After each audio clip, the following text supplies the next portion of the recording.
Good day, everyone. So, this is Group 1, and our topic is common impact of online interaction of the self and boundaries of the self online.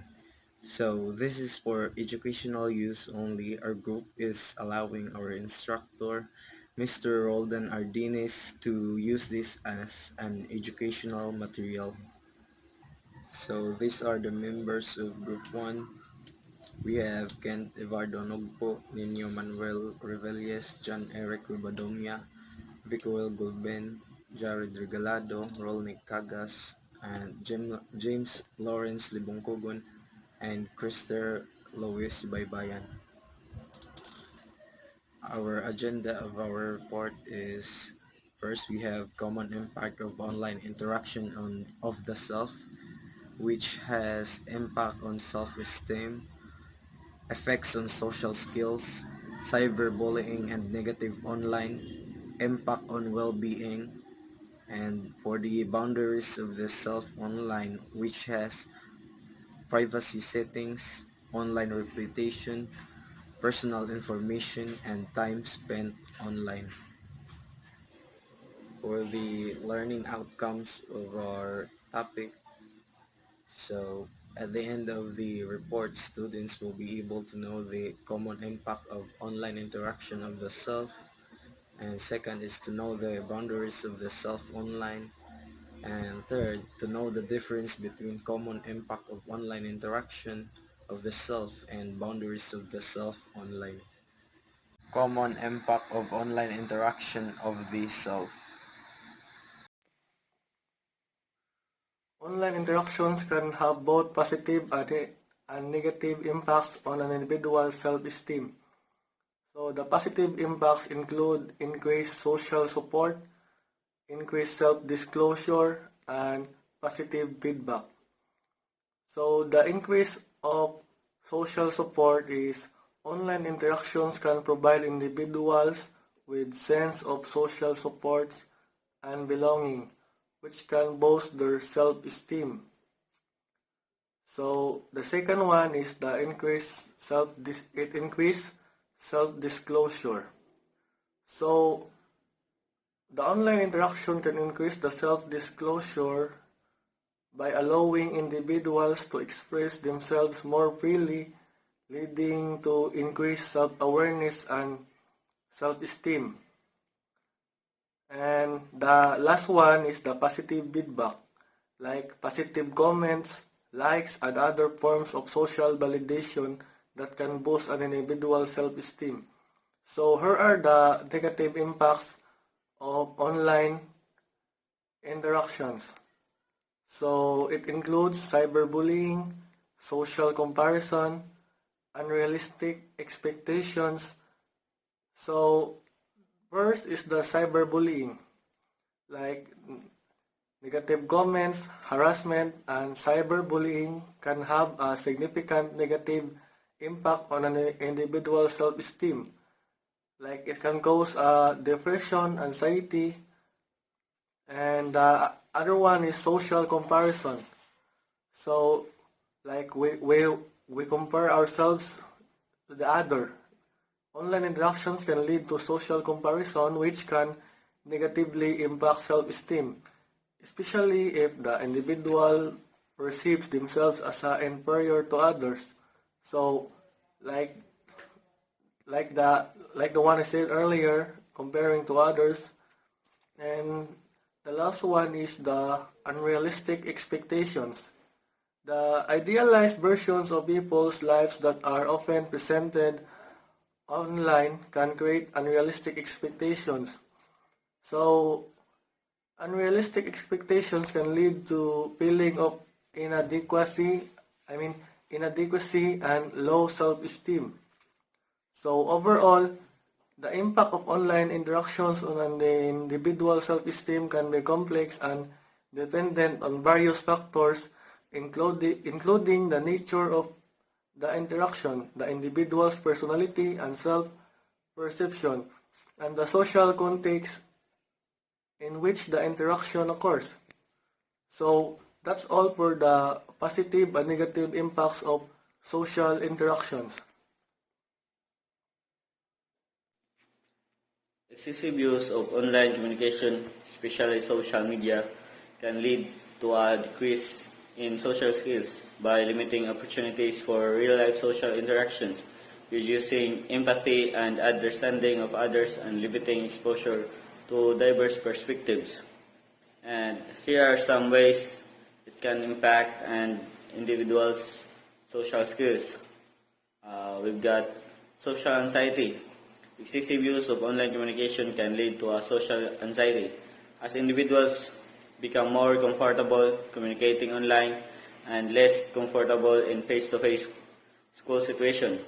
This can result in avoidance of social situations, leading to a further isolation and a decrease in social skills. Number two, we've got decreased ability to read nonverbal cues.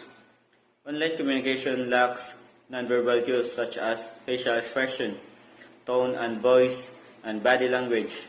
As a result, individuals may become less skilled at interpreting nonverbal cues, which can hinder their ability to communicate effectively in face-to-face interaction. Number three, we've got lack of practice in face-to-face communication.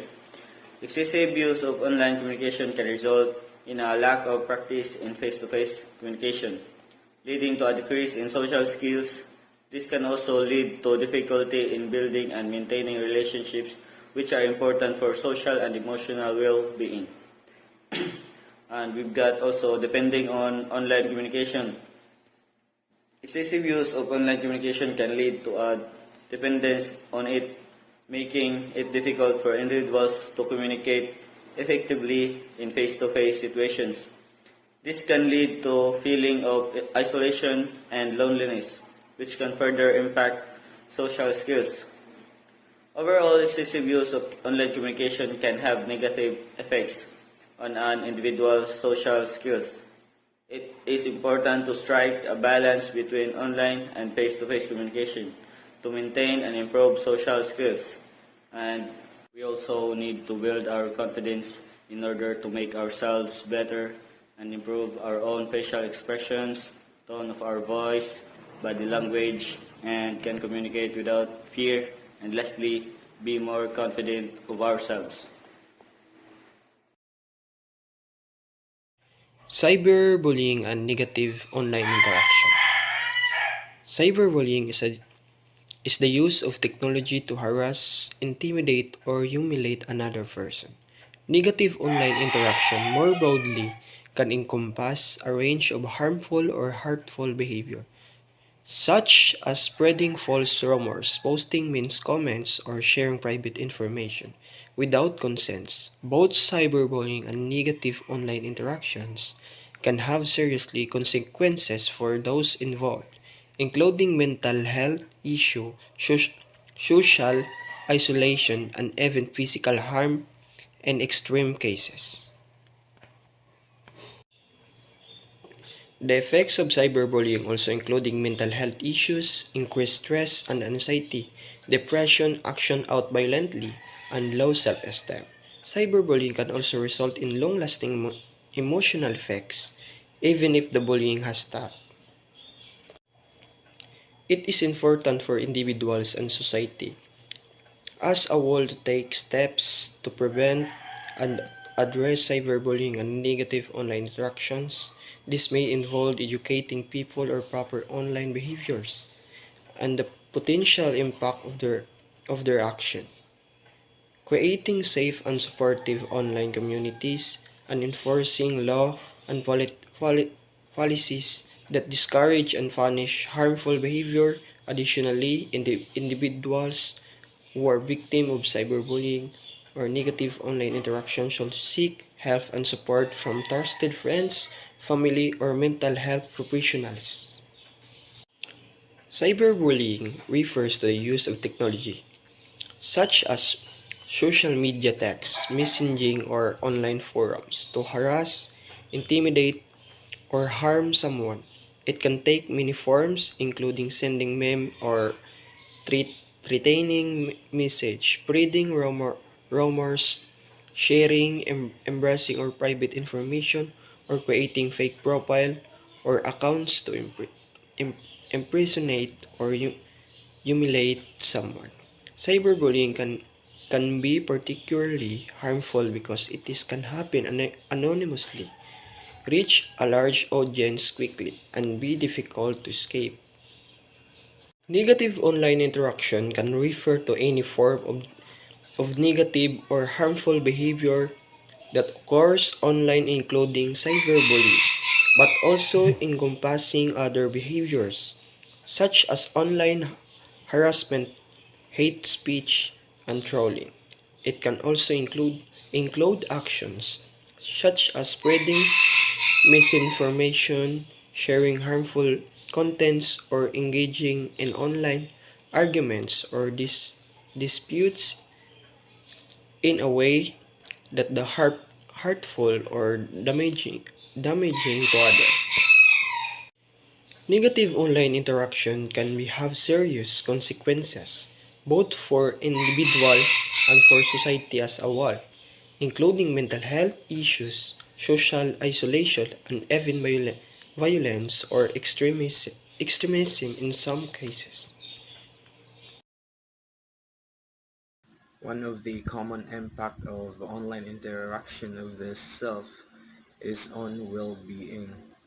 So the impact of online interaction on our well-being can be both positive and negative. So here are some ways that online interaction can impact our well-being. So first, let's start from the positive impacts. First, we have increased social support. So online interaction can provide us with a sense of social support and connections which can improve our overall well-being. Then second, we can access information and resources through the internet like Google, which can be a valuable source of information and resources which can improve our knowledge and ability to informed make informed decisions about our health and well-being. So the last is it can increase our self-expression, so which can provide us with a platform to express ourselves and share our thoughts and feelings, which can improve our emotional well-being. Then for the negative impacts, first we have cyberbullying and harassment. Negative comments, harassment, and cyberbullying can have a significant negative impact on us, including anxiety, depression, and other mental health issues. Second is which is social comparison.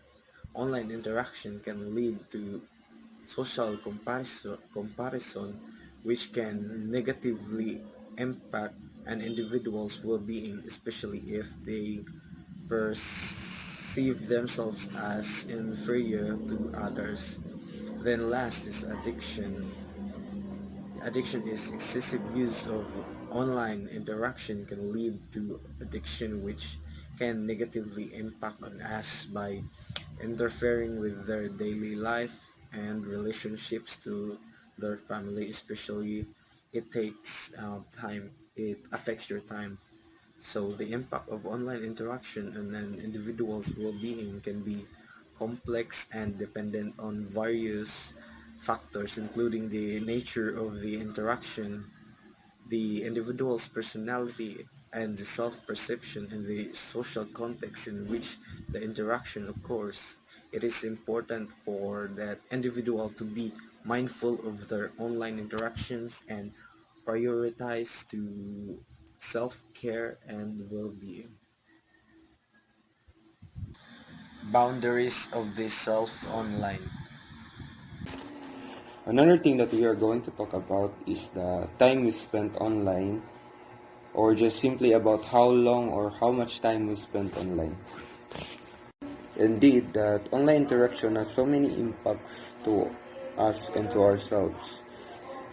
These impacts can be good or bad and can benefit us or maybe not. But still, this depends on our discipline towards ourselves. In spending time online, it is in our decision on how long we want to spend our time online. Individuals may set boundaries around the amount of time they spend online and may limit their use of social media or other online platforms to specific time or day or to specific time of day.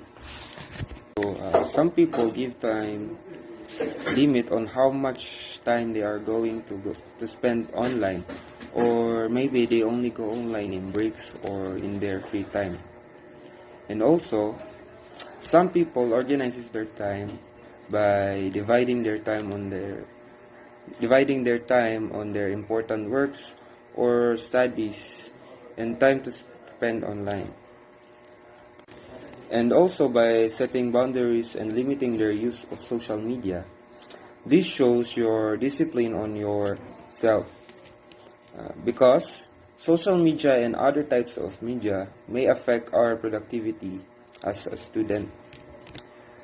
But these social media and online platforms are not bad things actually, because this may help us in many ways, and as a student, this is used for research and study purposes. What makes it bad is when we forget to prioritize the important things because we are distracted by this. So as a student, we should be responsible with our time and should put in mind first the things that needed to be done and less of the things that are not important, because there are enough time for everything. So let us not waste time more on unimportant things. An online reputation or a reputation is a reputation of a company, person, product, service, or any other element on the internet and digital platforms.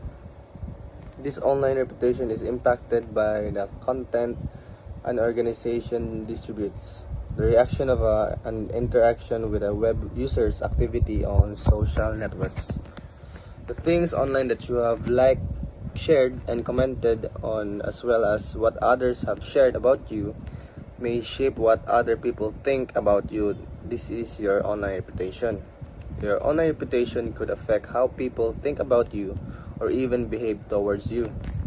A strong social reputation management strategy, after all, can improve your performance on engines and give you more control over what's being said about your company online. It takes many good deeds to build a good reputation and only one bad one to lose it. A good reputation is more valuable than money. The way to gain a good reputation is to endeavor to be what you desire to appear. And online reputation refers to how an individual or business is perceived by others on the internet. This includes any information that is available online about a person or company, including social media posts, reviews, news articles, blog posts, and other forms of content. Maintaining a positive online reputation, it is important as it can impact a personal and professional opportunities, affect how people receive and interact with you. A negative online reputation can lead to a lost business opportunities, damage relationship, and even legal issues in some cases. To manage your online reputation, it is important to monitor what is being said about you or your business online, and to take steps to address any negative comments or reviews. This can involve engaging with customers or followers on social media, responding to negative reviews, on working to build a positive relationship with customers and followers. It is also important to be proactive about building a positive online reputation by creating high quality, content, engaging with your audience in a positive way, and actively seeking about positive reviews and testimonials from satisfied customers. Privacy settings. Privacy settings sa media platforms refer to digital platforms that allow users to create, share, and consume content such as text, images, videos, and audio. These platforms are typically web-based or mobile applications and include social media networks, messaging apps, video sharing platforms, and other content sharing websites. Privacy setting in social media platforms refer to the various options available to users to control who can view and access their personal information, posts, and activity on the platform. These settings enable users to manage their online presence and protect their privacy by deciding what information they want to share publicly and with whom.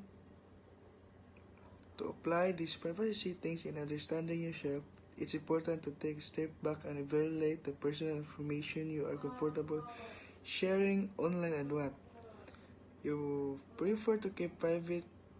You can then adjust your privacy settings on your social media account accordingly to reflect your preferences. Personal information. Individuals may choose to limit the personal information they share online, such as their full name, address, or phone number. This is particularly important to protect agents' identity, theft, and cyberstalking. Personal information includes a broad range of information or an opinion that could identify an individual. What is personal information will vary depending on whether a person can be identified or is reasonably identifiable in the circumstances. Personal information, also called personal data, is any information that relates to a specific zone. Some of the most obvious examples of personal information include someone's name, mailing address, email address, phone number, and medical records. If they can use to identify the person, in addition, some privacy frameworks consider anything that can help determine someone's identity, such as online identifiers or internet browsing history to personal information. Internet technology has made personal data collection more widespread than ever before. Today, personal information is stored in a variety of places.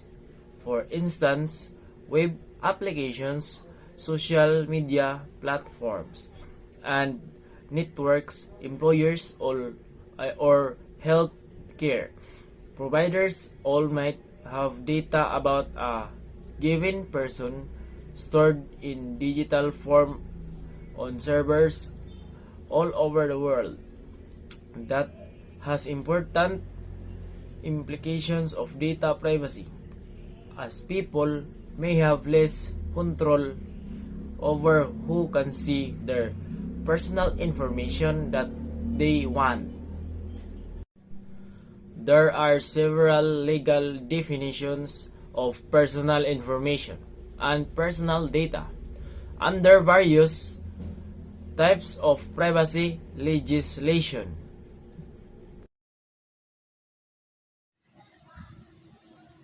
Both concepts are related to our online lives. The impact of online interaction on the self focuses on the psychological effects of the digital media, while the boundaries of the self online focus on the ways we control and protect our online identity and presence. So understanding these two concepts can help us to develop a healthy online habits, and maintain a positive relationship with the technology. That would be all. Thank you. I hope you learned something.